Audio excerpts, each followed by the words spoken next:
बोलायचं नव्हतं तरी. फडणवीसांचा फोन झाला त्यात काय मी काय आपल्या पोटात काव काही ठेवतच नाही आपण. त्याने रात्री 3 वाजता केला, मी 1 वाजता घेतला नाही. म्हणलं मग त्यांचं नाही जुळायचं आपल्याला नको. नाही नाही म्हणले बोलातला समुद्रासारखा खेळ आहे तिथं, तिथं कोणी ऐकून घेत नाही.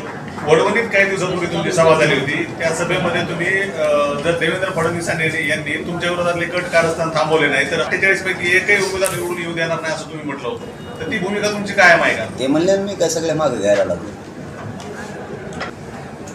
त्यांचे लोक येऊन बसले, त्यांनी सांगितलं होतं की इथून पुढं काय होणार नाही, बीडचं असं होईल, बीडचं SP ला बोलतो, कोणत्या नांदेडचं SP, जालन्याचे SP लय त्रास दिलेत, खूप पोरांना हे झालं नाही होणार म्हणे.